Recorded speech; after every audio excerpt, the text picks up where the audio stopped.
Les filières de production animale sont confrontées actuellement à différentes controverses, turbulences, les crises sanitaires, le réchauffement climatique et certains questionnements de la société par rapport à des systèmes de production.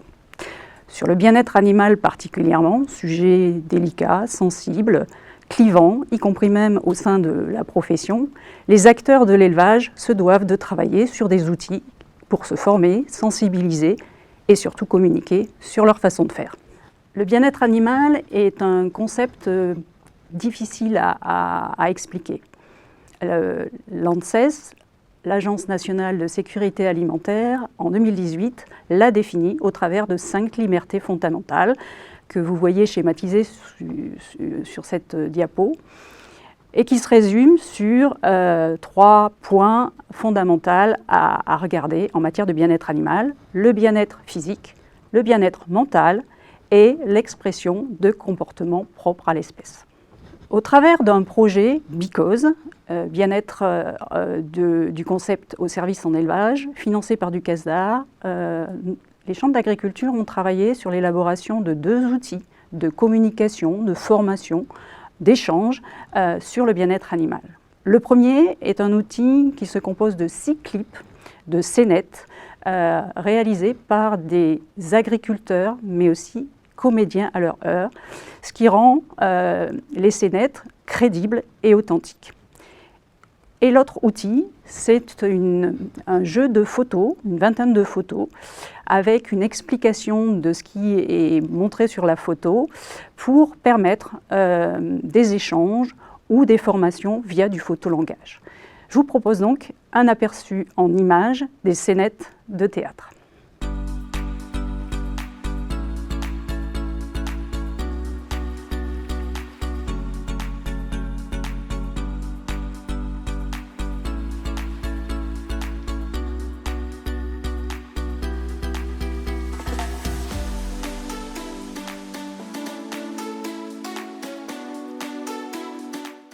Sur dimanche.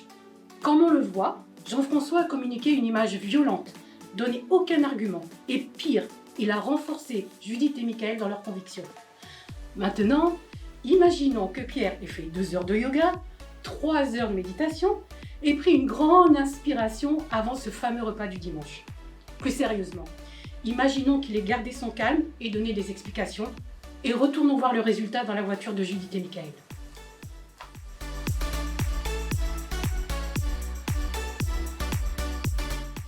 Bon, ces images, vos explications, Irène Le Gentil, tout ça, c'est très bien. Mais enfin, Irène Le Gentil, en regardant les Français qui vous voient et vous écoutent, droit dans les yeux, dans votre fort intérieur, ne pensez-vous pas que ce bien-être animal, au fond, c'est une mode, un enjeu d'image, pour que nous ayons tous bonne conscience devant notre assiette ? Peut-être que pour certaines personnes, cela peut donner bonne conscience, en effet.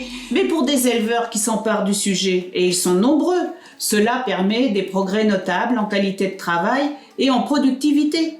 Et en plus, ça améliore leur image. Et tant mieux.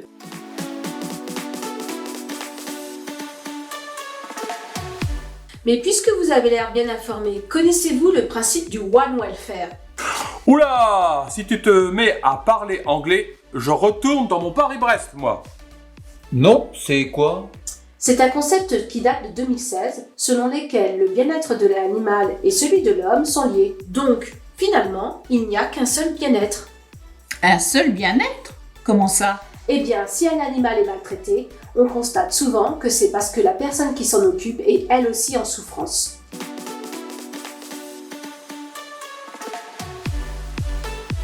Vous étiez choqué par les propos tenus par l'intervenant. C'est bien cela? Je laisse répondre ma femme, il faut que je reste zen.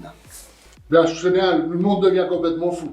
Bientôt, on accordera plus d'importance au bien-être des animaux qu'à celui de l'éleveur. Et un de ces 4, on mettra les animaux à coucher dans la maison, puis l'éleveur, on le mettra dans l'étable. Titine, c'est qui Titine? Titine, c'est l'institution de la ferme. Mais on va où, tonton? Voir des pauvres animaux malheureux. Allez, je vous emmène. On va aller avec Titine. Ma voiture de fonction. Mais on va jamais tenir à 3 là-dedans.